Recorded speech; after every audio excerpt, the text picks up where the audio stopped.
All right, good morning, good evening, good night. Welcome in to another episode of NFT Live on the Web3 Network. I'm sitting here with some homies, some friends, some DGens, some national championship fans here. Ronan the Collector with the Georgia Bulldogs last night. Gift Dead, I almost called him Gift Dead. Biggie Poppins. We are sitting here and we're gonna have ourselves a good time on this square table, man. Let's Yes, uh let's sir. let's let's go around. What do we got, Ronan? How you feeling? Feeling good today, man. For sure. Stayed up, watched some football last night. Unfortunately, it wasn't like super competitive game, but sometimes it just Feel goes bad. that way. Feels bad, man. But other than that, man, it was. I think everybody is feeling pretty decent. That's in the space after a weekend that was kind of like, whoa, what the heck is going on, right? Like a little show NFT showing a little bit of life. Everything from the top dogs all the way down to Oni was moving this weekend. So that was cool to see, man. It was cool to kind of, just witness people be like, oh, okay, like this is still here, still a thing. And NFTs are still popping. So that was cool, man. We're not Glad to going have you. anywhere, Ronan. Yeah, we No. are here. Well, Ronan's got to go somewhere here in just a little bit. Usually he's here on a Wednesday. He's going to be traveling tomorrow, so he's showing up on a Tuesday for us, and is going to join this conversation. We've got a few topics to hit today as well. Gifted, fresh off the GM Web3 Morning Show. What's up, brother? Yo, happy to be here with y'all, especially Ronan and Biggie. I mean, Nifty Q, always happy to see you too, of course. But yeah, just another beautiful day, another great show this morning talking about derugging projects. Is it a thing? How does it happen? How do you derug it? Can a project, once it's been rugged, be derugged?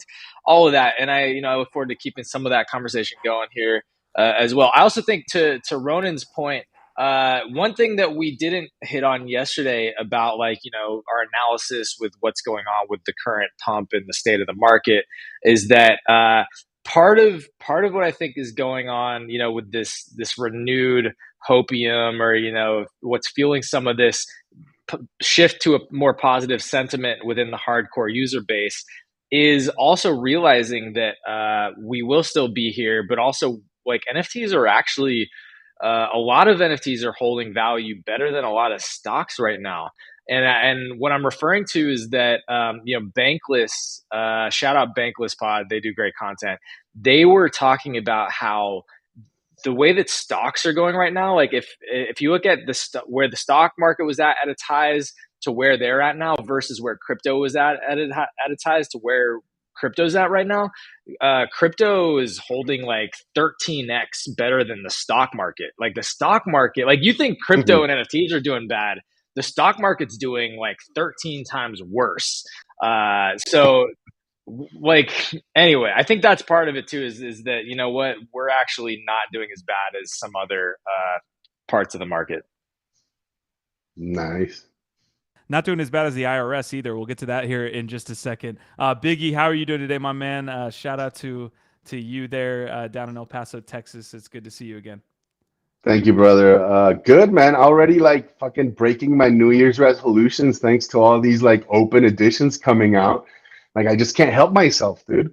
There's such cool art going around, and it's like, it's like free, just pay gas or $2. Like, fuck, I have to. And that resolution, the resolution was what, you would only mint like one a week or something? Yeah, I guess I'm gonna like refrain from like maybe like open editions don't count. But yes, I'm trying to like keep myself very sober, very serious about like just at most one project. Doesn't mean that I have to the whole time. Now, one thing I did come up, an analysis or an interpretation for all this liveliness we've been seeing in the NFT space lately. I came up with a really great write-up by Swambat. Linking it to you here, Q, about what could be causing this. Because I think if you see like the wallets transacting are the same, right? Like it's not like there's new users coming into the space. And so unfortunately, I think this guy's hitting the nail on the head right here. It's leverage, man. It's leverage. It's people taking out loans on their like blue chip NFTs and pouring it into the market. And we know how that goes towards the end. So he basically attributes it to, I think, 2 or 3 different things. ApeCoin, ApeCoin staking, and then you have the BendDAO and Nifty Fi and all that stuff. And it's a little bit scary because we know how this story ends. So as happy as I am to see some life in the market and see everybody in such good hopes, and just stay careful, stay vigilant, and stay away from leverage. Unless you know what you're doing, just don't go for it. It's a false way of giving you the sense that you're already making it. You're already rich. You ain't, and it can be taken from you really quick. We keep talking about the only rule being survive in advance, and one quick way to not survive is to just get absolutely completely wiped. Because even if you're down on your NFTs or you're down on your Bitcoin or Ethereum at this point, you haven't lost it, which is what happens when you get those leverage calls hit. They completely take those funds from you. So I agree with that, Biggie. We have to survive here. We're going to get to some of the news in just a second. I want to give a quick shout out to those who are joining us early. Winebag, Squash Man, Jack's Hideaway, Creatress Art, and Nox Darkness here are joining us early. Hash Rhymes, of course, first, as always. Our vibe, our tribe. Fellas, pretty much breaking news here. The Republicans are absolutely going ape shit right now. What we basically got was they basically passed a bill that is defunding a proposal that was going to fund 87,000 IRS agents. This just came through right after the announcement that I just told you about. U.S. House Republicans to vote on bill abolishing the IRS and eliminating income tax. So that just came through. They can propose all they want. It's a stunt. Yeah, it's a stunt. Get the fuck out of here. I mean, look, you know what this feels like to me? This is their way of shifting the narrative as quickly as possible around the fact that they don't know how to govern at all and cannot even vote in a Speaker of the House. It took 15 tries, which like literally never happened in the history of our politics. It was like over 100 years since the last time it took more than one vote. It took them 15 fucking votes in a full week just to get a speaker decided. And that's not a good start. And so to me, this is just a way of being like, we're here for business. We're look at what we're doing. Like, I don't know. I feel like it's just like trying to yank the narrative back to their control. Ronan, what do you, I saw you were trying to get a thought in there. I was just gonna say, I felt like instantly. I feel like the first thing that comes to mind is that GIF of I don't remember, what is it, Mad Max, and he's like, "That's bait." Like, that's bait. I want no part of that conversation. So the IRS defunding actually did happen. That bill was passed. So it looks like 87,000 agents are not going to be hired. Which in general, again, this is so all my NFT trading is clear. It's safe for now, Ronan, until the Democrats. We're looking. I know that's GIF is. Okay, so we're definitely looking a little bit better than we were yesterday. Actually, I feel like because to be honest, I pay taxes. I'm behind on last year's. Like, I'm a little bit behind, but like I do go through the process. I pay taxes. I of course I do all this, right? But as a small business owner and an entrepreneur operating in a space with a lot of gray, like being audited is definitely something you don't want. Like you don't want to have to go back and like rehash like, oh, like this giveaway or this gift or the gas or like this thing that, I bought a haircut 2 years ago and charged it to my business because it was for a business meeting, but then they have to dude, having to go through that is a fucking nightmare. You know what I mean? So it's like that to me. Ashira was saying like, oh, this is bad because it means that you're not going to get your refunds from the government as quickly. And I'm like, I don't feel like that's the major effect of this. You know what I mean? Like, yes, there's good and bad, and you can look at it whichever way, you come from that perspective. That's fine. I do understand that with fewer agents there to process transactions, that it might take some people longer to get paid, their checks refunded from the government. That's true. That's not good, right? Like, obviously not being able to operate and do what they need to do as quickly as they need to do it, it's not great. But I would probably hedge towards them having fewer weapons to come after, people and Just audit the them normal and try average and, person. yeah, Yes. the normal average person to make their lives a nightmare. And I think the meme about this, the joke is like, them looking deeply into your $600 Venmo transaction versus, again, going after the fucking corporations and a lot of the people that have been rugging the country for decades. Yeah, I would possibly agree. Biggie, you got something there? No, man, I think it's hilarious. What you guys said is spot on. It's just a stunt. It's a circus. It's hilarious. And I am sure there's some brain dead people out there that think it's a phenomenal idea. And they're just not thinking things through. But hey. Marty McFly saying, pretty sure they were going to be new IRS hires, so it's only positive. Yeah, that was what the funding was primarily for. Dickenza is saying, you think student loan forgiveness is good? Watch this. Felipe, we see you there in chat. All right, we are going to get to the majority of the news here today. We're going to try to squeeze in some things that Ronan wants to talk about as he's here for just a few more minutes. But I want to hit on a couple different things. Nifty's is minting the Game of Thrones piece right now. ChatGPT is potentially being bought up. OpenAI, that is, being bought up by Microsoft. We also have a USDT Crypto.com announcement that's pretty interesting to keep up with. But Ronan, while we still have you here today, quick news, anything that you want to touch on as it's related to like what's happening out there? Do you want to hit on? I was super interested in like honestly, I was super interested in like the derugging of projects conversation. Like that to me is like super interesting because like, when do you call rug on a project? Like when is it like, quote unquote dead, like bringing it back to life?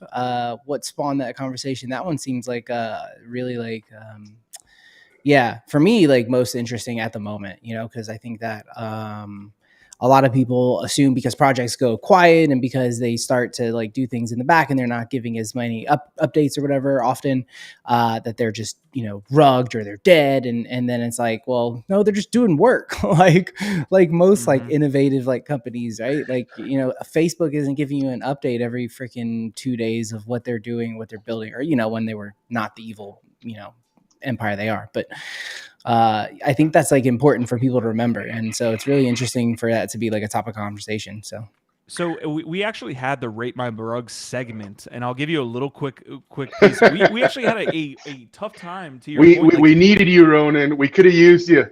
Dude, we had a tough time like locking down what a rug was, right? Like this ended up being a complete shit show because we were like, okay, most rugs you don't even hear about because they make the news for like one cycle and they're gone forever because the guy actually left with all the money.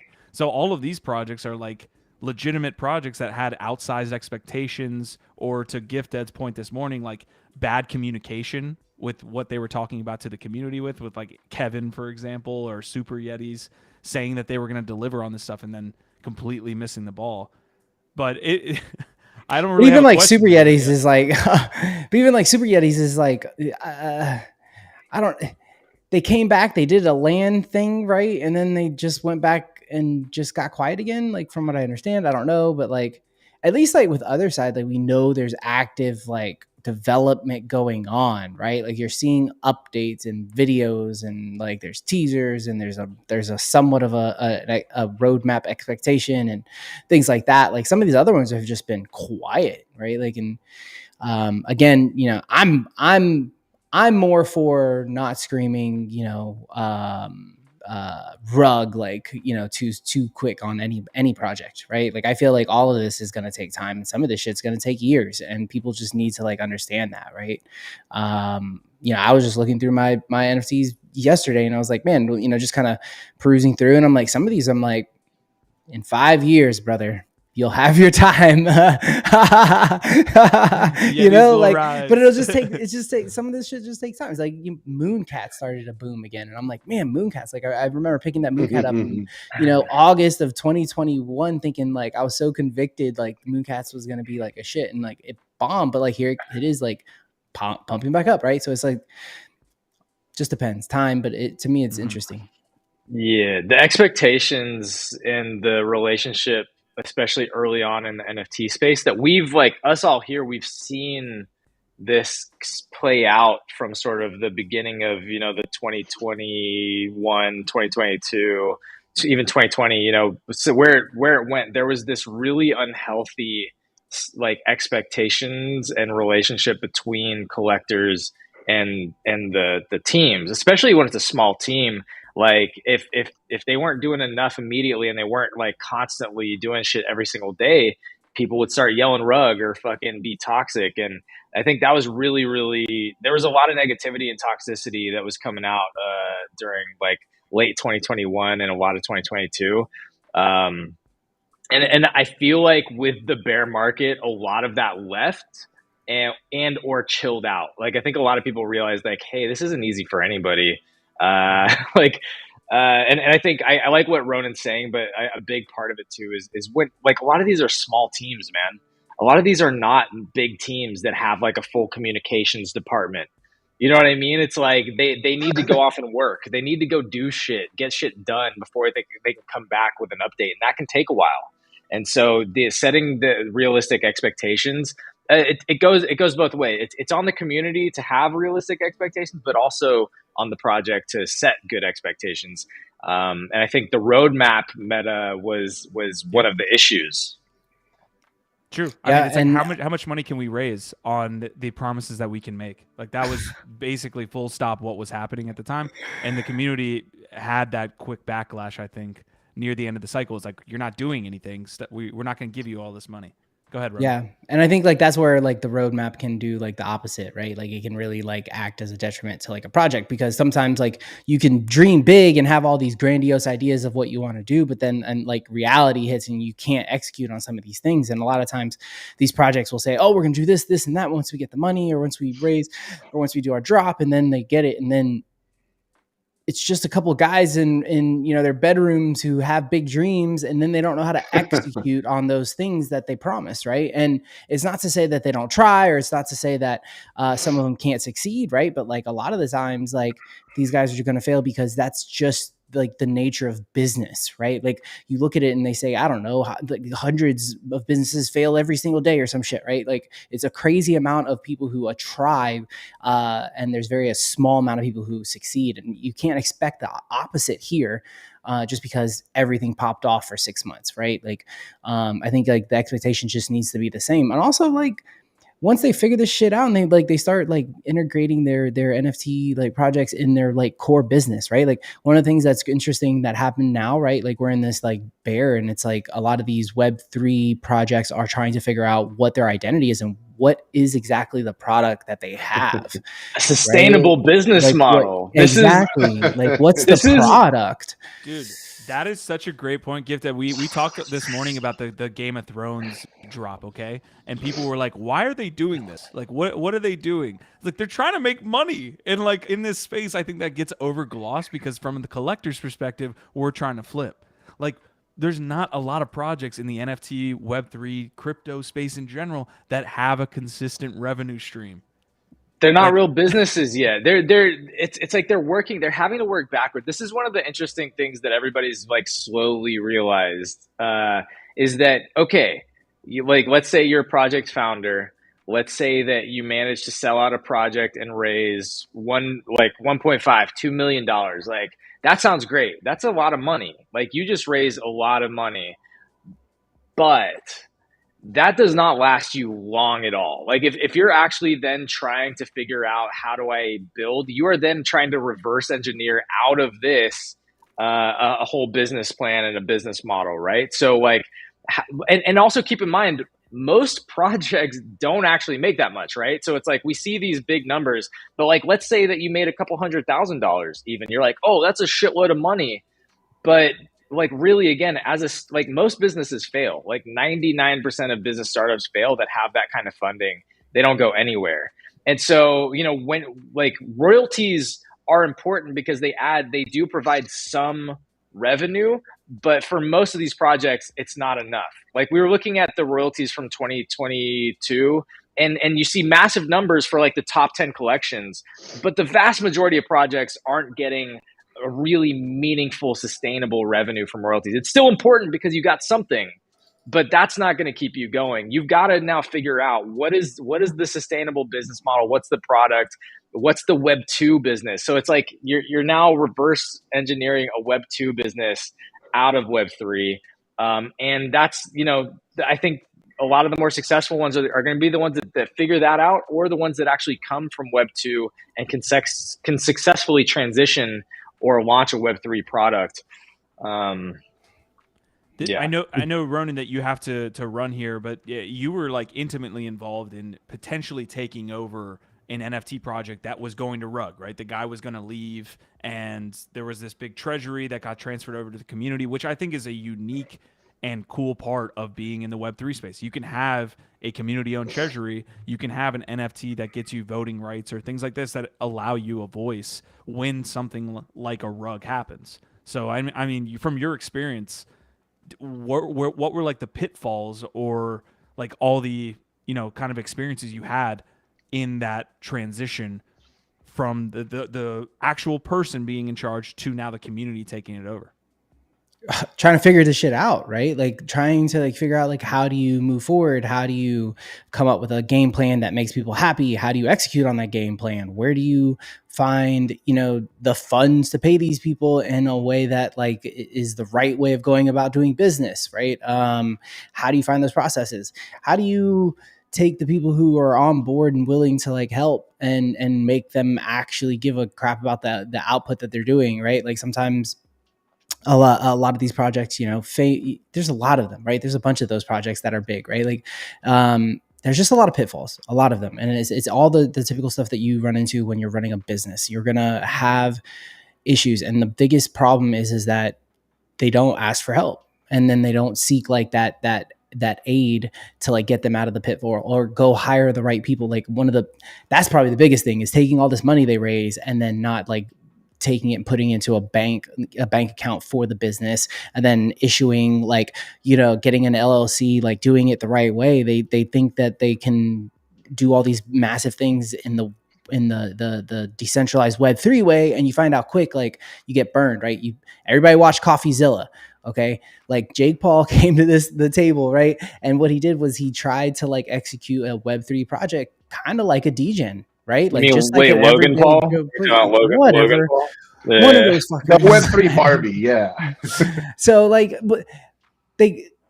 he ends up with a bunch of like people who are not committed, who are not real, who haven't done the things they say they're going to do. And that's the type of thing that a lot of these projects run into because everybody's trying to fake it till they make it. And they just want to succeed. And they're just not set up for success. And so, yeah, it's a lot of those things. Well, on that note, like not only is there a lot of like shitty people, claiming to be this and that don't have good intentions, there's also people that have good intentions that have no experience. Like a lot of the people that were launching these projects that took off and made a bunch of money, they have zero business experience. Like they don't know how to build and successfully run and scale a business. And to that point, like you also have people who like do, but like are Web 2 minded or have like good intentions, but like they're trying to figure it out, right? Like you talked about the Game of Thrones. I talked to that team. Like I know like the people who are running that program, and I know what they're trying to accomplish. And they're trying different things, right? Like the bat cowls, and then there was one other one that they did with them that I can't think of. The Space Jam. They're trying, right? They're trying to figure it out. But unfortunately, to GiftEd's point, they're working with a team that thinks they know Web3, but it's actually just a team of Web 2 people who like don't actually get it.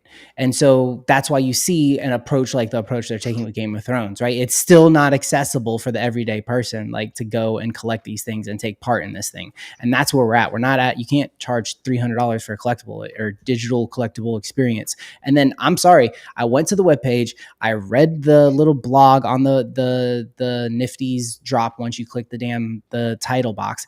And I don't know what this is. Like, I don't get it. And then you click learn more, and it's this wall of text. Like, who wants to sit here and read this? Like, you need better ways of treat this like you treat any other. Like, did they launch fucking the Game of Thrones television show with a blog and then explaining people what they should expect from the season? No, they had cool trailers. They had things that make sense. This doesn't make sense. Why are you launching a product in this way? Because they're working with a team that doesn't actually understand Web3. And with that, I do have to run here in 2 minutes. Okay.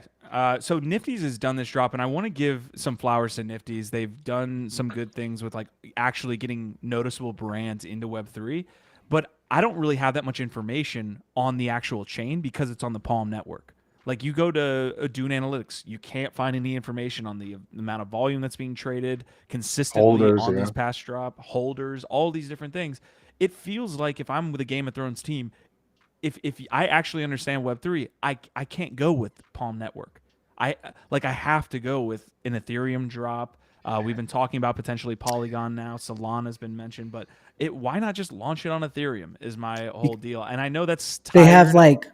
They all have like and this is the mindset, right? They all have a checklist, and if you can check those things off, they don't really care about the other stuff, right? So like in this case, like Nifty's checks all the boxes. One of the big ones for that team was the fact that they needed to work with somebody who is going to produce the content themselves, right? So Nifty's has in-house people who can produce these collectibles, people who can do those things, right? That was a big thing that they needed to do. They're a turnkey solution, right? Top to bottom, right? That's what they do, quote unquote. When you look at, okay, well, we want to do it on Ethereum.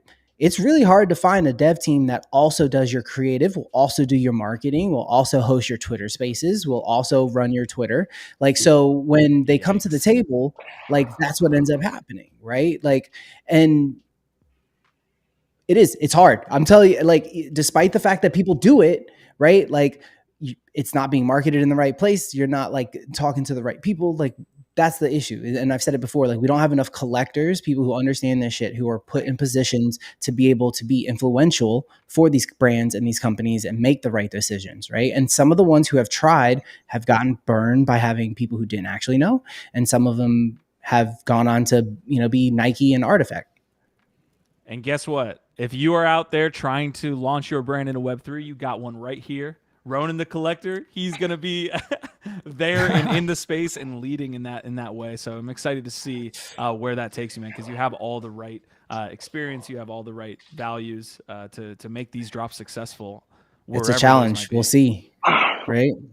Rengas are up to 1.84, Ronan. Where do they go next?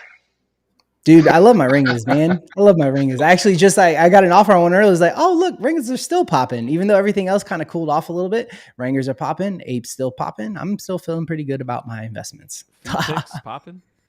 Exactly. But no, it was fun. I appreciate you guys having me in this week on a Tuesday. And I'll catch you maybe Thursday, but probably next week for sure. Okay. All right, brother. All right, guys. Enjoy the rest of the show. Take it easy, Ronan. Take it easy, man. Biggie, any last thoughts here on the derugging conversation that you want to get to before we move on? Not really, man. I've never been part of a derug. I'm very curious visually what that looks like. Somebody pulls the rug from under you and puts a pillow right before you hit the decks. I don't know. My take is just if you're already investing in crypto, it's as fringe as it gets. There's so many ways that a project can fail, right? Smart contract that exploits. Somebody finds, a flaw in your system and, supposedly legally can take all your liquidity. The place where you deposited your money can get rugged. There's so many things. And so I always try to approach it with a VC mindset of 5 to 10 years. It's just the difference with crypto is that it's liquid VC. So, it does have that benefit, but it's also, it can be for bad. So just be careful out there. That's all I got to add. Yeah, there's a lot of rules and expectations when it comes to like traditional investing, and VCs understand that. When you do liquid in VC, basically is what's happening here. You have instantaneous, I guess, like I don't want to call an NFT a share, but one could make the argument. If the company does well, the NFT usually goes up in value. And there's all these other expectations that come from retail investors. And there's a lot of mercenary capital out there just looking for a quick 2-3x. They don't care about a project, succeeding or not. So, yeah. All right, last bit here, GiftEd's got how to derug a project for Magic Eden. I also have another one that I want to bring up with Magic Eden after this, but how do I derug a project here, Magic Eden? Yeah, so I mean, we did kind of a deeper dive into various different projects that have been either kind of famous rugs in the space and then maybe have been going through some kind of derugging process on the GM Web3 morning show on Twitter. So, I definitely recommend going through and listening to that if you're curious about this. But I thought this was interesting as we were going through this, is actually Magic Eden has a web page specifically for communities that would like to derug a project. And you know what, I'm not always a big fan of what Magic Eden's been doing, but I like the fact that they're providing pathways and support for trying to derug projects. So I actually thought this was kind of cool. And I think it's interesting also, they started with like, first of all, is it actually a rug? Do you know what you're talking about? Are you just calling everything a rug? So like they start with like, is it really a rug and how do you define that? And then it provides a couple next steps. One of them being like doing a full new airdrop to the community as a way to get control over the new collection, and then burning the old one. One of, obviously different parts around, do you actually have ownership and the capabilities needed to take control of a project, et cetera. But anyway, I thought that was kind of cool. So shout out, credit where it's due, Magic Eden providing some tools and guidance on how to derug. Love it. All right. As far as Magic Eden is concerned, let me bring up one more thing. We've been talking about Solana. We've been talking about the BONK token as well. It looks like there's more utility for the BONK token, which is what you want to see. We've been talking about the token, how volatile it is, but really like the more utility they can provide for the usage of that token makes it less and less. I wouldn't call it a scam. Again, I think we're of the belief that BONK token was launched in the midst of a lot of chaos, but that some of the narratives could take hold. So this is one of them. Bonks is the NFT. This is the Magic Eden Launchpad. And for the low price, if you are on the private whitelist of 16.25 bonk, you can get one of these bonks NFTs. Wait, that says 16.25 million, bro. Yeah. I don't know what that actually equates to, if anyone can do that math. $2. So there's a private whitelist, a bonk whitelist, and then it's open to the public. So far, 5,000 of the 15,000 total have been minted. So that public mint opens up in it looks like 1 hour. So we're going to see the private whitelist go live, which it is right now, and then the bonk whitelist, and then finally the public. So we'll be following it. I don't think there's any stated utility for this NFT. Now, of course, like I just mentioned, having the NFT be able to be bought with BONK is a utility for the actual, what they call SPL token, right? So SPL is like the ERC20 equivalent on Solana. So the actual fungible token is getting some utility with this. Not sure what the NFT is providing itself, but I mean, it's cool to see them continue to develop this open distributed token on this network. I mean, there's not much else to say about it. If it becomes the Dogecoin of Solana, it becomes the Dogecoin of Solana. So we'll see. Where is Justin? That is the question. Yeah. Also, I liked, we didn't comment on this earlier. Jax Hideaway was making some good points about, as developers and entrepreneurs, you're constantly derugging. I thought that was an interesting point. So shout out Jax Hideaway. Where is Justin? That's a great question. I don't know. Maybe. Oh, yo, he's in here. He says, I'm very busy. Project is sick. Some of the best artists and projects collabing together. All right. I mean, is it? I mean, I don't know anything about bonks other than it seems silly, but and it's a lot of bonk tokens, but probably it's probably like $10 or something. All right, so we're going to go ahead and read this off here. Bonks, a profile picture art collection for the Bonk community, produced by Omni Creative Studio in collaboration with the Bonk team. This is an art-only PFP collection. This collection aims to empower the largest community on Solana with the most adorable collection in the ecosystem. The collection is purely art. There is no official team, no roadmap. There will be no official Discord, and the community are free to enjoy these as they wish. All bonk raised from the mint will be burned. Mint price will be $25 in USD. So there's the conversion for you, Biggie. The mint pricing in bonk will be updated close to mint. Roadmap: burn all the bonk that that are being purchased here and provide a fun PFP to the incredible BONK community. I also think, oh yeah, it says it right here. 50% of the royalties will be a buy and burn. So that's a mechanic that you see a lot of times with these DeFi focused or like financial product focused assets. They'll use buying and burning mechanics to make it so that we can get some actual like price increase in value there. It's an interesting burn mechanic. Definitely makes it more interesting. I'm always kind of curious about these types of things though. Like why is it so inflated that you already have to be providing a bunch of deflationary mechanics? Like I don't know. I just have a lot of questions, but I'm obviously not like the foremost tokenomics expert, so I assume there's some smart people playing with it. And again, it makes it much more interesting, I guess, doing it this way. So in absence of like traditional revenue, right? Like a token increase in value is what I think they're super focused on, right? Just being that widely distributed token. So if they can provide some, I understand like why you want to burn. I guess why you're doing it in these ways is purely to make it more interesting. I guess that is the point. Yeah. To be fair, a lot of exchanges work this way too. Binance has a buy back and burn mechanic based on the revenue they make. So it's not a bad process to add if you can find the right mechanic. It's an incentive, Yeah. So I don't know. I'm curious, let us know in the chat if you're actually interested. Like, I'm kind of interested, to be honest, like a little bit, because like $25 isn't that much, and 15,000, it's pretty limited, sort of scarce. Are you saying you might buy one, Gift? I don't know if I don't know if I'll get a chance. I mean, I guess right now, if I wanted to rush and go try and get some BONK token, I could try. I don't know if I'm going to do this. What are y'all thinking? Are y'all actually intrigued enough to get one of these BONKs?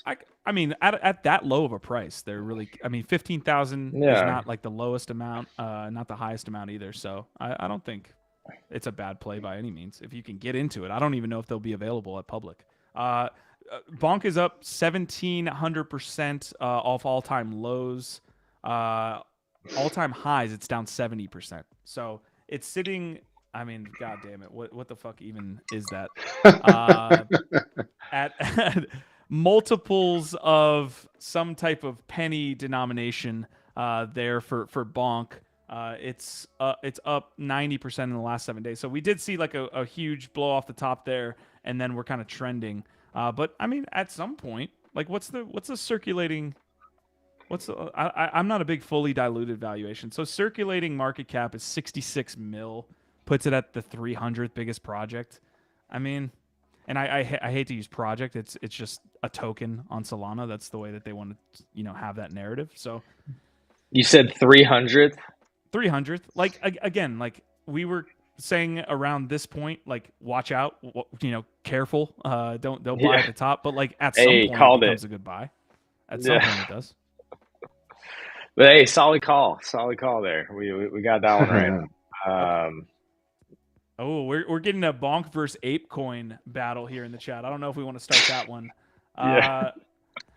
Real quick, I did get this Ryan Reynolds OpenAI piece, which we can get to here when we touch on OpenAI getting potentially bought by Microsoft. I did have a couple updates, so 2 quick news pieces that I want to get to. We touched on DCG the other day, one of those large funds in the space, probably one of the most notable funds in the space, headed up by Barry Silbert. An open letter to the board of DCG. This is Cameron Winklevoss, founder and owner of Gemini, right? And the Gemini users currently, Gemini Earn users, have their funds locked up. Well, Cameron Winklevoss is saying basically that it was Barry Silbert's reckless degeneracy with lending to 3AC, and then eventually trying to cover that up before FTX blew up, which eventually led to his rug getting completely pulled out.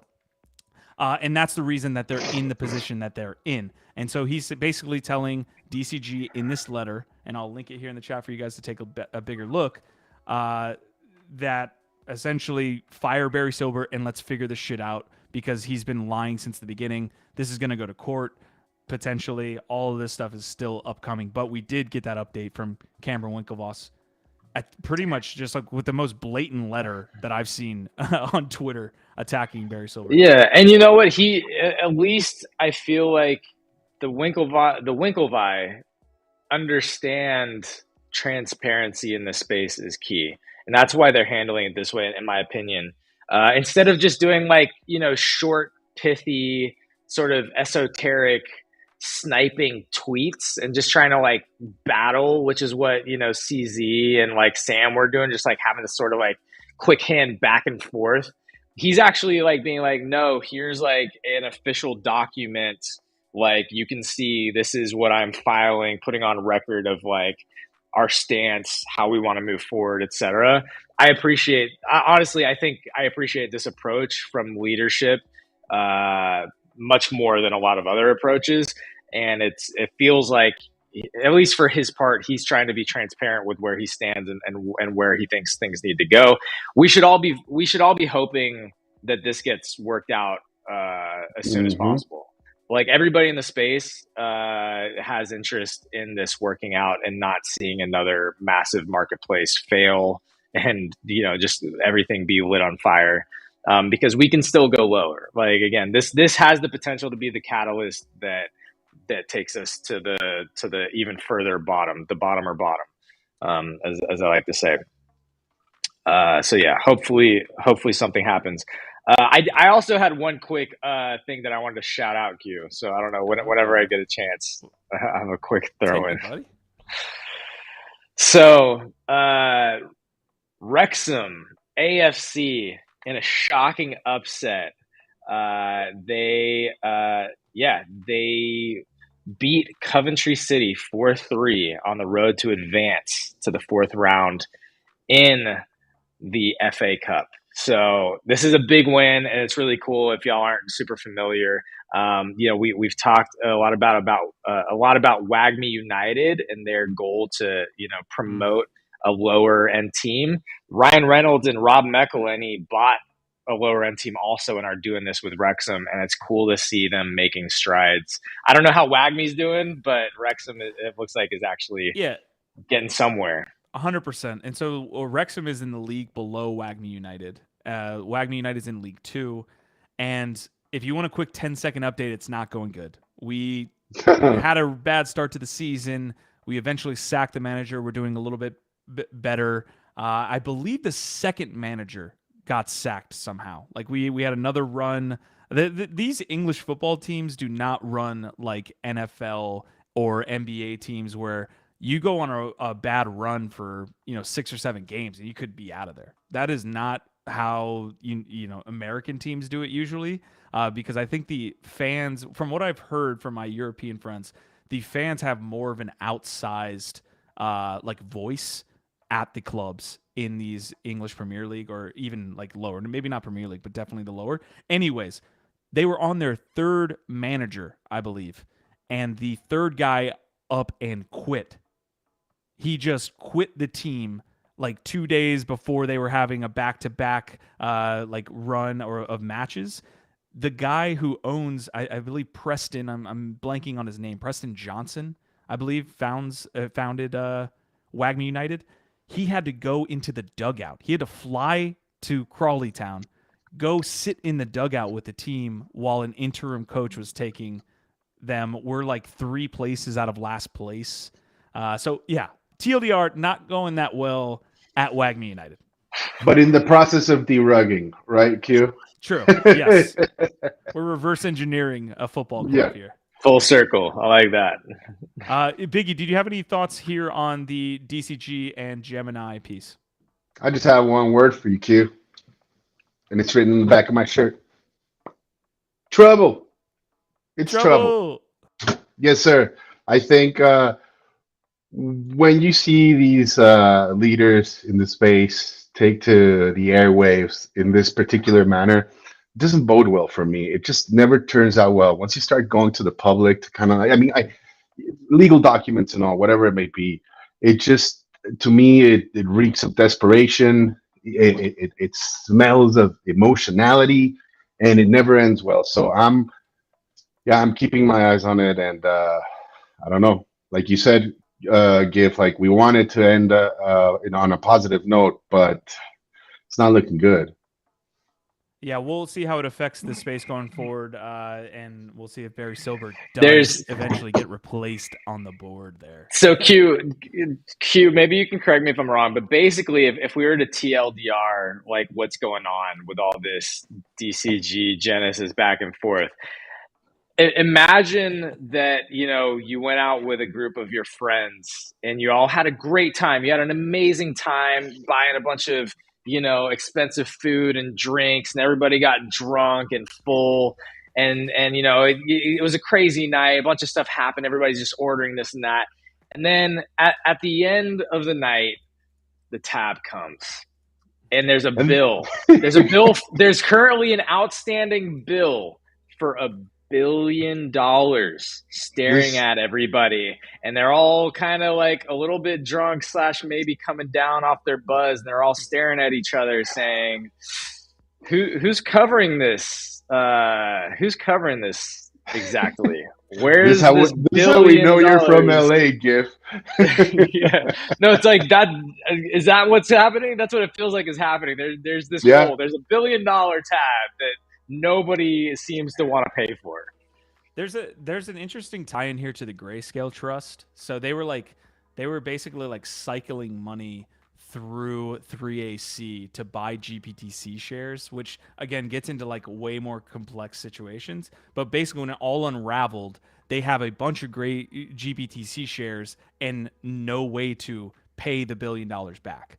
So that's in they on top of like that, FTT, kind of like FTT shares. Kind of, but Grayscale is like way more like Grayscale is not FTT. Grayscale GPTC shares still exist. Grayscale is one of the biggest funds in the entire fucking space. The idea here is that Barry tried to cover it up, right? They tried, just like Alameda had that situation early in the summertime, and then like with 3AC, and then tried to make money back instead of kind of like getting these loans and doing the right thing. Based on what Cameron's saying, Barry was trying to cover this up, trying to make his money back instead of doing what needs to be done, taking the loss here. But yeah, I have to say, shout out as always the homies in the chat keeping it live. I mean, there's a great debate happening right now. I have to chime in with one quick point. I mean, I'm enjoying watching this conversation happen. I have to chime in with one quick point though. Justin is like talking like all we ever do is FUD, like we don't actually do anything else. We don't know anything, dude. And we don't know anything. But also I'll note that Justin is readily FUDding anything and everything that he doesn't like, while pointing out that and saying that that's all that we do. So I'm just saying, 100%. Justin, seems like you're full of FUD yourself. That's all I'm going to put out there. All right. But we appreciate you participating in the chat. We do. Thank you for chiming in. It's always great to have somebody of your caliber. Yeah, let's keep it. Let's keep it a century though, right? Like FUD's FUD, no matter where it comes from and what it's directed at. All right, what next, Q? No research is done here on this channel whatsoever. So just so you know, that's essentially minimal. What happens here every fucking day of the week.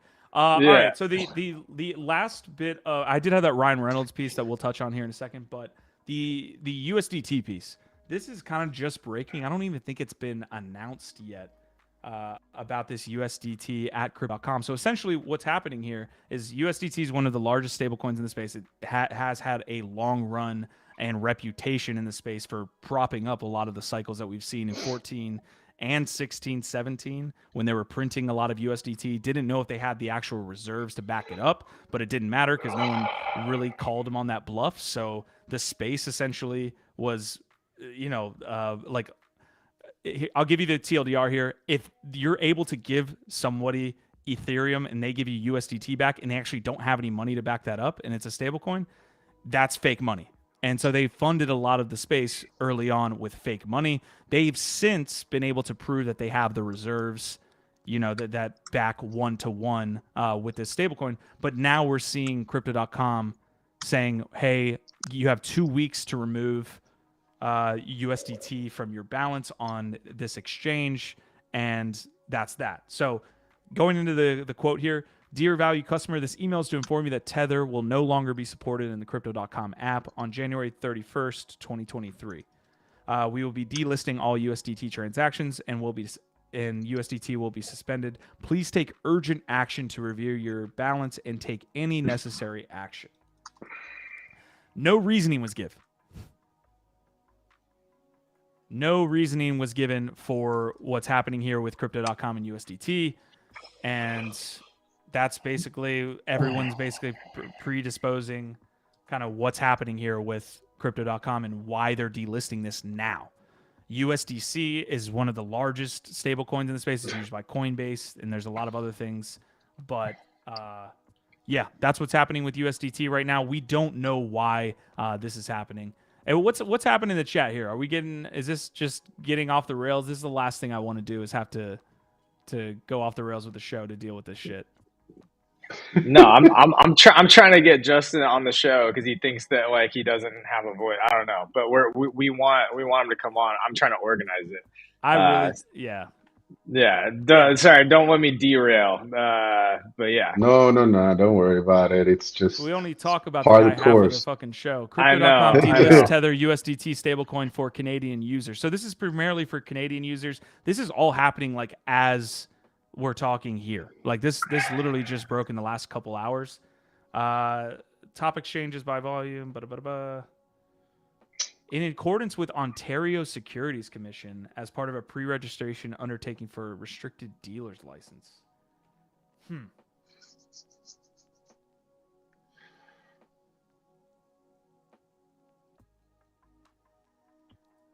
Yeah, I mean, this is kind of, again, I think we're all kind of taking this in right now. But people have been trying to FUD USDT for a very long time. It's been audited multiple times by reputable companies. I honestly, I'm no expert. I'm not trying to like FUD it or not. I've used it before. Works well to me. This smells to me just like jurisdictional stuff, and that's fine. If Canada does not want to allow people to transact in USDT, I'm sure there's a lot of other people that will. That's the beauty of crypto, right? Yeah, I think it's hard to comment on this without a lot more context because you don't really know if there's like a bigger issue to worry about or if what Biggie's saying and it's just kind of like some kind of logistical jurisdictional I don't know. I think the timing is what everyone's confused about. It's like why did, and it says the Ontario Security Commission. So why is this happening now as opposed to 2 years ago, a year ago, now? Mm-hmm. I'm gonna look at the volume done by USDT here in just a second. It's the third largest by market cap in the entire crypto space.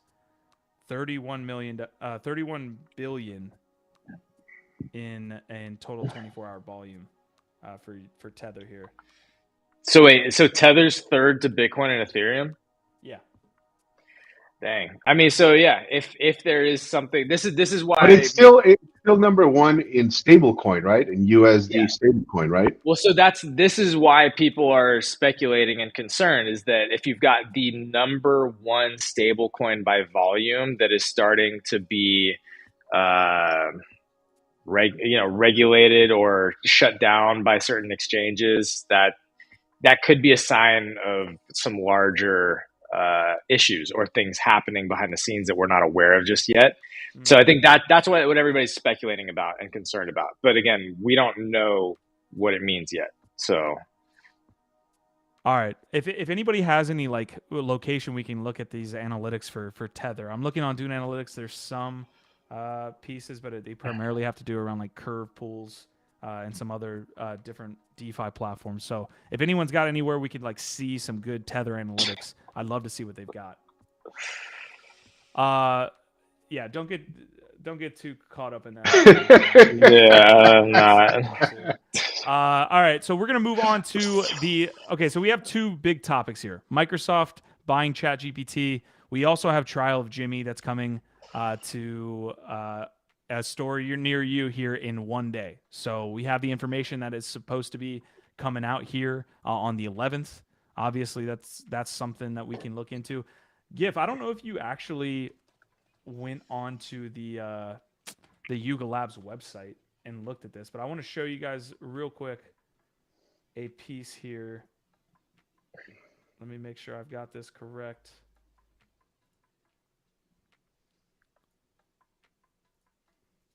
I'm going to share the audio. Let me know if you've got audio here. Did you actually go in here and play through this?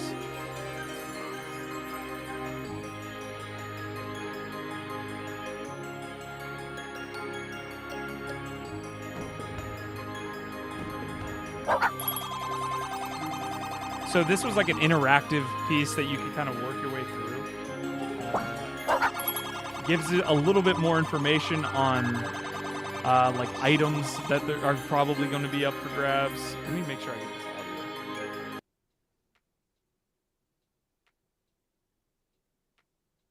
Hold on real quick. All right, so it's basically a Doge taking you through different parts. It says you need to traverse the underworld in search of them. Let me make sure I get that. Listen carefully, Bucko. Usually the way this starts is with a boom, and in that moment things get weird. The bond between space and time gets all fucky. A portal opens and shards appear, fragments to be collected. I just have to say I love the adjective fucky. They are some kind of power source, the great dog prophet. So more information basically there. But as you can see, if we go all the way back to the actual timeline, prepare for mint, study the guide, and play your strategy. January 11th. So this is what we're waiting for. Prepare for the mint. Shit. And that's essentially what we've got going on. I got to get into this. I have not done this yet. So thank you, Q, for making this the Yuga Lab show sometimes, because honestly, this is how I stay. Like, there's too much going on, y'all. Even something as big as this, I'm like behind on. There's just fucking too much happening. That's why we do these shows, to try and keep everybody up to date. And, you know, some people get butthurt whenever we talk about Yuga stuff, but like, I didn't even realize that, you know, this is what was going on here. So this is interesting. So did you already do it, or are you just like checking it out now? No, I did it before the show. Basically, it like goes into a little bit more of the lore, but everything's again speculative, right? They're not going to drop information till tomorrow, so we'll be waiting on it. If more projects are dropping like more animations and things that we can actually interact with here, we're gonna show them. Like Cock Punch, we covered for at least 2.5 weeks, 3 weeks. We were showing maps, we were showing podcasts, we were doing all that stuff. So. I do think that again we are part of the Yuga ecosystem, and we will continue to cover it. So I'm interested to see how what the trial does. Here's what I'll say, and here's like the bigger question for the community. Last time there was a mint for Yuga assets, it was the Other Deeds mint, and so a bunch of people are like, is this going to be another like local top for the NFT space when everyone rushes? Maybe there's a gas issue. Maybe they've solved that issue and are going to do it a different way. When this mint comes about. But could this be a situation where it's like the euphoria from the Other Deeds, all the ETH that was burned? Could it be a bad thing for the space? Yeah, man, I think like there's several teams that have been working on solutions for this, right? Like the two that come to mind right now is Tiny RC 721, and then you have another one called Pledgement, which I particularly am very fond of. You know, instead of having to rush through the doors or everything, you're able to just like, you know, put in your money, send in your ETH, and it automatically mints, and you don't have to get into a gas war. You don't have to make sure you're there on time or anything. If you want the asset, you can just pledge your ETH, and it'll make sure you receive it. I'm hoping they've developed something either in-house or like embrace some of these new protocols and tech that's out there to minimize this, right? If it does happen again, yeah, this is going to be not a good thing for you guys. They can't do it again, right? They can't do the same exact thing that happened in the Other Deeds, where they were like, everybody minute once, and then literally millions in gas fees are burned from the ecosystem. That can't happen. I think they're going to iterate, you know, for sure. The negative, not only the negative response to that, but the actual effect that had was so drastically bad. I don't see how they could possibly justify. Also, you know what? One interesting thing about that whole thing that I've thought about, but I don't think we've talked about, I haven't seen any follow-up on, was one of their immediate, and it seemed like canned and like prepared responses when all of this happened and they literally like fucked the entire space and literally popped the WAGMI balloon, was they said, this is the problem with Ethereum. This is why we're going to launch our own chain. Yeah. Do you remember that? Yeah. Yep.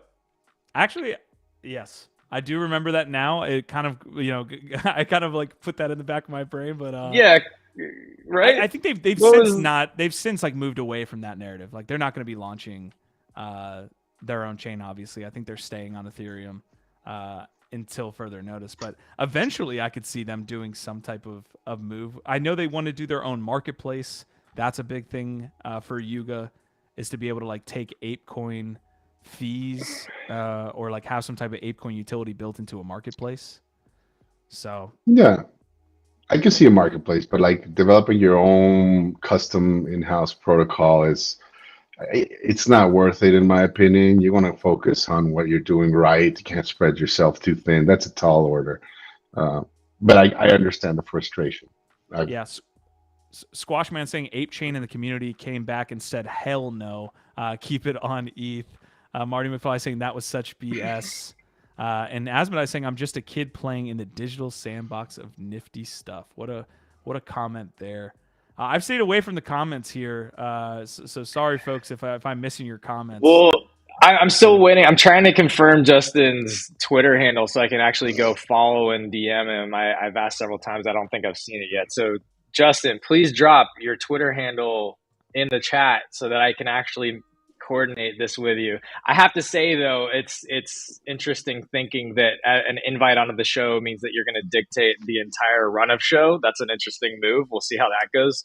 But yeah, I mean, happy to talk about Solana and dive into some of the topics. That's the whole point of having it on.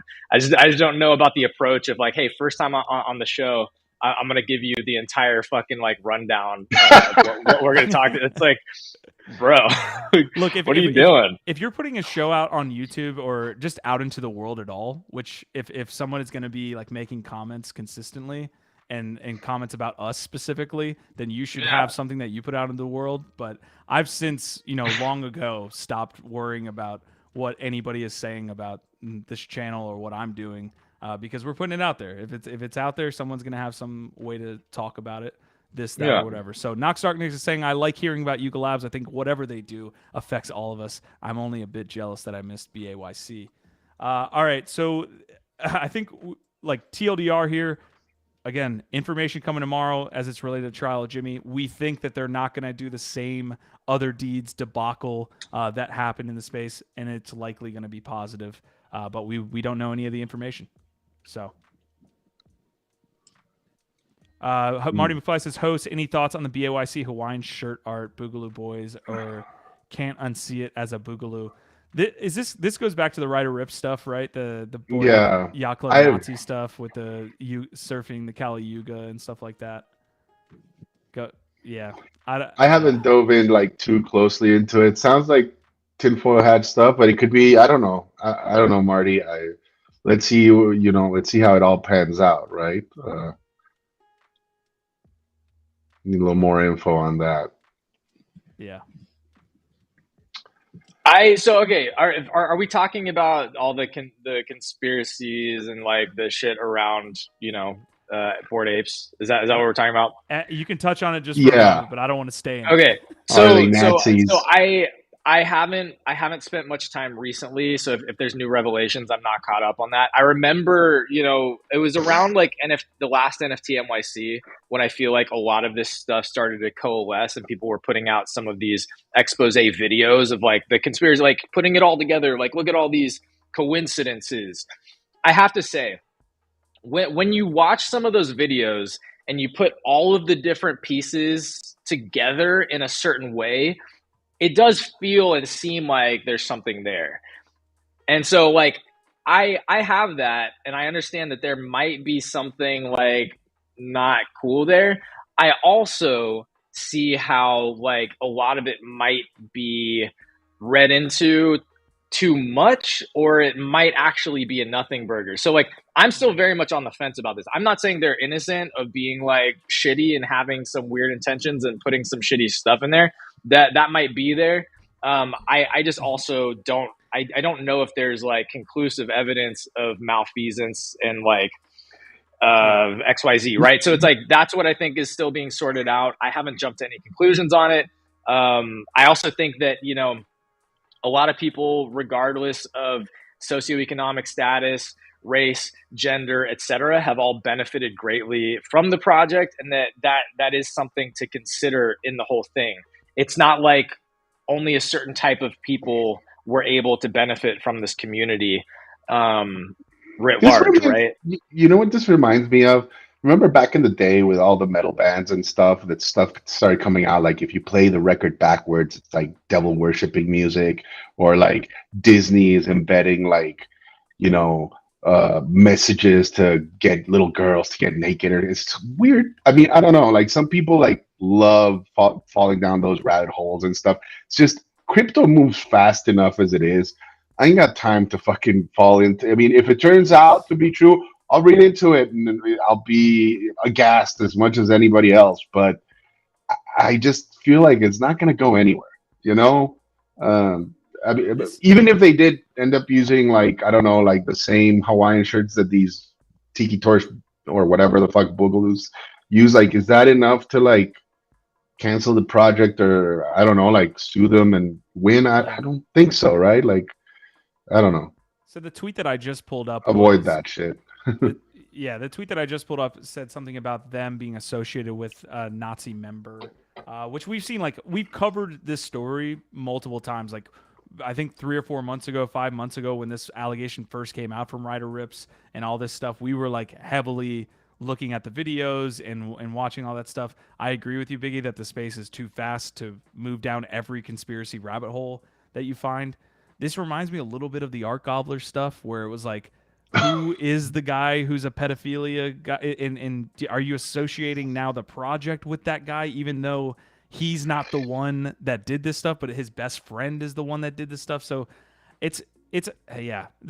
In general, the space is way too fast to move down and cover deeply this, like, each conspiracy that kind of comes up. I'm not going to Epstein like every fucking project to see if we we can get to the bottom of it. Yeah, 100%. Shall we move on? No, hold on. It says the conspiracy that the Hawaiian shirt is a hidden reference to Fun Uncle being an ape in a human mask. Yeah, there you go. I think that's it. That's the most believable. Yeah, that's the most believable theory that I've had. And yes, shout out Fun Uncle. Big love. Love it. He hasn't been up with us lately. Like, we should like get him on. Good guy. Marty McFly saying, yeah, I'm not trying to get stuck in it. Just want you to look at the shirt. But like, who doesn't have a family member, friend, or acquaintance who has a colored history? And if you were associated with that, you could be perceived differently, guilty by association. Some of that definitely happened with the Art Gobbler stuff. They were like looking at either Royland or the other co-founder, Harmon, and basically saying that the other guy had somehow been associated with that. So, all right, I would like to see this shirt that you keep mentioning. Are we talking about like the shirt, like the red one, right? The red. I'm thinking Hawaiian that's the only shirt. one. I think.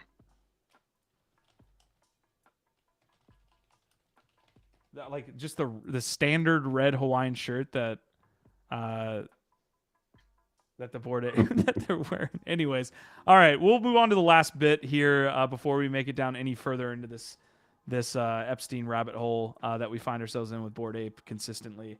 Microsoft in talks to invest $10 billion in ChatGPT owner OpenAI.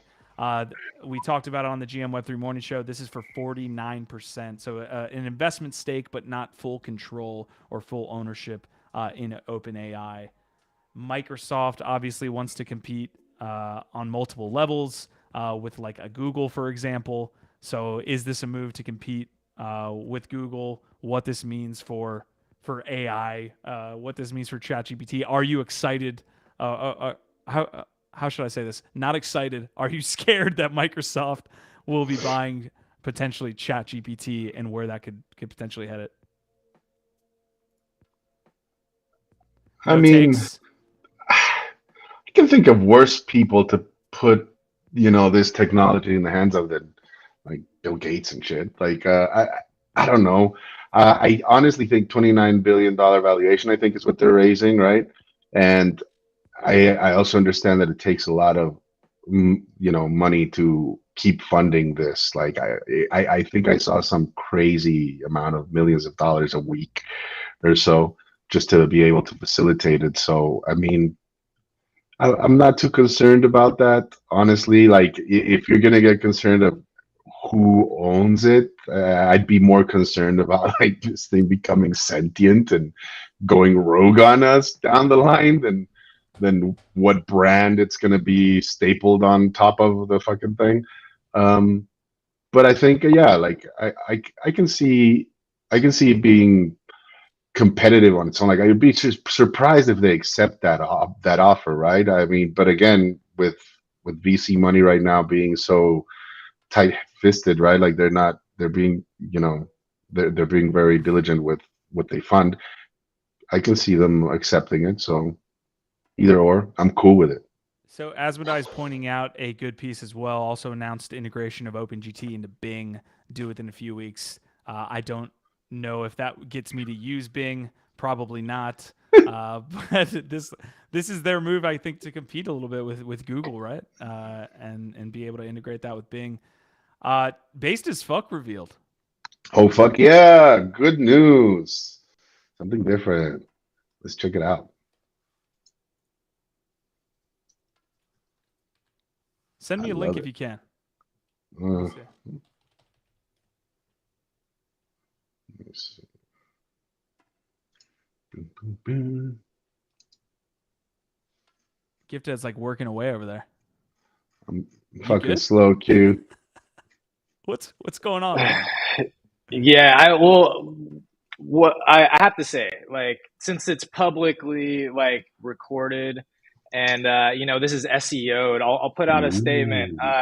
I don't love when we go out of our way to offer a community platform and invite people on that they come at it from a really sort of negative direction, assuming bad intentions from the get-go. I feel like that's a really not helpful way to approach conversations. So that's, anybody out there listening, I'm not directing it at a single individual.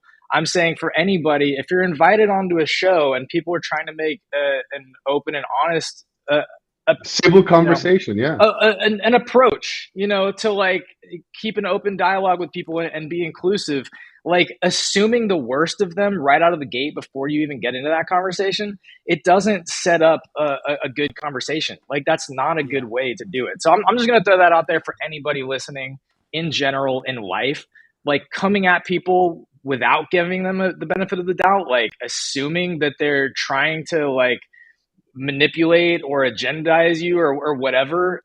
Like literally we're up here every day just trying to dig into things and like provide the best information that we can with what information that we can.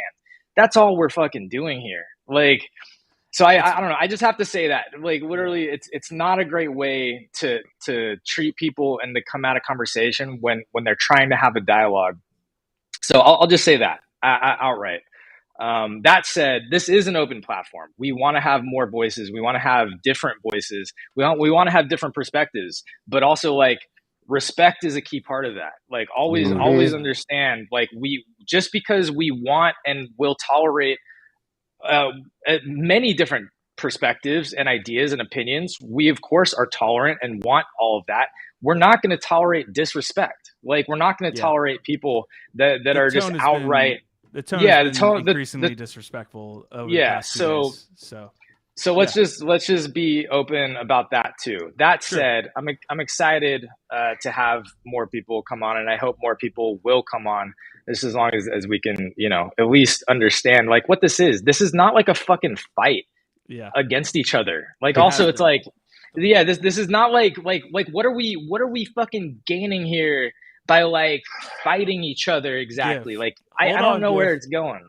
Yeah. Well, first of all, I like fighting you up here. Trouble is happening. But we have a rapport. Like we have a rapport. Like we know each other. We can actually poke each other a certain way, and not everybody has that rapport yet. And I feel like we're trying to get there. But it's we have a certain rapport, which allows us to poke each other in the butt. For sure. Listen, like the one thing I can for sure say with 100% certainty is that as the network and the show gets larger, there's going to be more and more individuals that come at you this way, GIF. So you gotta, we're gonna be having to deal with this, and for the I most know. part, we try to be completely open with what we're trying to research. Well, and this is how I people. This is how I deal with it. I'm fully transparent. I am open. I'm fucking open with this shit. I'm not gonna like hide. Like, so 100%. it's honest. Yeah. The last thing I'll say is, like, again, going back to what you said initially at the start of the show, it's like very clear that what's being told to us about FUD is not being reciprocated with the things that we talk about. ApeCoin being a scam, like that is like you can make 100% argument that ApeCoin is not a scam, but it's being thrown out there like it's truth. And there's multiple other things that have been thrown out there. So we've been dragged down a rabbit hole. This is going to happen from time to time on the network as we grow larger and we get a larger audience. We appreciate those that are having respectful discourse, and we want to learn about the space. We appreciate all the information that's shared from everyone here in the chat. So thank you guys so much for that. BasedHeads Reveal, I want to touch on the art before we get up out of here. We're at about an hour 30. We've been super efficient with the When shows does these it days. reveal? When It's does it revealed now. right now? Yeah, yeah, you should be looking at your pieces, man. Come on now. And the floor is falling, Q. I would say the show hasn't seemed to gain much growth, and a good way to do that is to have people opposing you. Fuck yourself. Dude, I am so done. You can fuck right off, dude. I am done. So I'm not talking about him anymore. I don't want to have him. I'm not doing it. You don't want to have him on the show? No, I don't.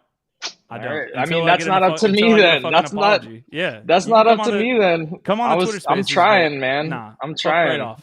All right, the art right here. What do we think? I like it. I'm trying to go check my shit out. Let's go see if I can even find it. Are you scrolling through them? Let's pull them up.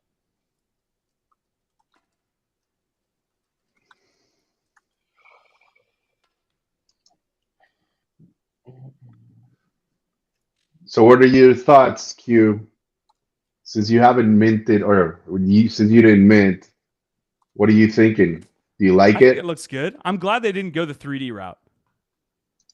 I'm really glad they didn't go the 3D route. Like he's going the route. The art looks good. I think it's incredibly detailed. I'm down for it. I like it. Man, I want to get a Fraz. I don't know about the lore here. Like what's going on with the characters? Are these like goats? What's happening? What do you mean goats? Like what are the characters? Oh, they're not human. Yeah, there's like 6 different brands, right? I don't think he hasn't gotten into much with the lore, right? Just basically like each one is different. So I think like Fraz is the soda pop king, which you've been seeing on the videos, and then Instant Foods is another.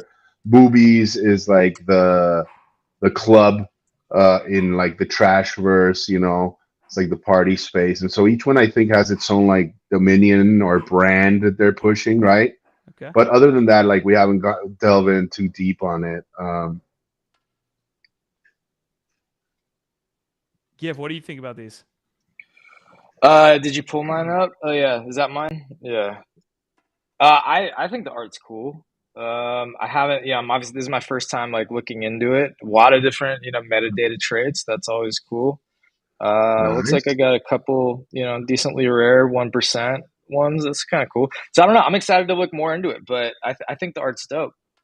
It's actually it's actually a really cool character. Kind of reminds me of like the Nuclear Nerds. I think it's cool to see full body because a lot of them are just PFPs. You don't get the full body character. I actually like that. I feel like that's different from a lot of projects that are out there. And yeah, these feel unique. They don't really feel exactly like anything else. I'm a big fan of cyberpunk as a genre. Feels very cyberpunk, futuristic, but also like kind of edgy and gritty and like not super glossy like a lot of other kind of cyberpunk things. So, and I agree. I'm very happy it's not 3D. So I don't know. Overall, I like the sort of subtle background design to it. Like it's nice to have a little bit something going with the backgrounds, but not not too much to detract from the character art. It seems to me like this is a pretty solid project so far. Again, everything so far has been a good experience, and I like the art.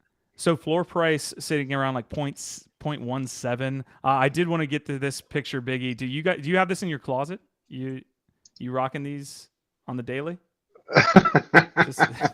No? That's Okay. pretty dope, man. So it did have that like it did have that post reveal dump, right? Like it was sitting at 0.26. Mhm. Is that what I saw? Yeah. Yeah. So we'll see where it follows. Okay. All right, folks, we are getting up out of here today. Thank you so much for tuning in to another NFT Live. We'll be here tomorrow, as always, covering the space in as objective a way as we possibly can here. Thank you for tuning in. And those of you that have been with us since the beginning, we appreciate you more than ever. Thank you, guys, our vibe, our tribe. I'll get Biggie, Gifted. I'll let you all take us out, and then we can get up out of here. Man, thank you all for being here. I always have a great time here. Conversation, everything. Just it's such a great space to be in. It's so entertaining, so much fun. I think that if we're going to onboard more people, if we want to welcome them, it behooves us to behave like adults, right? Like to have open conversation.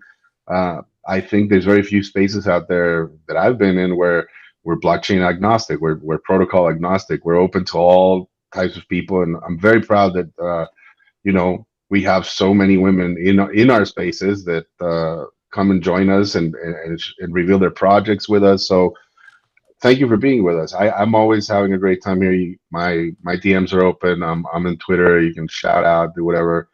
I'll respond. Thank you. It's been great. Yeah, I echo all of that. I appreciate the conversations, especially, people are passionate and they get heated, and that's understood. Like, we all have the things that we care about. I just think that, respect should still be a focus and something that we're going to definitely focus on always. So those of you who continue to show up and participate in a respectful way and provide your heated, hot takes, we love you. We appreciate you. And our vibe, our tribe, y'all, we will be back tomorrow. Appreciate y'all. Peace.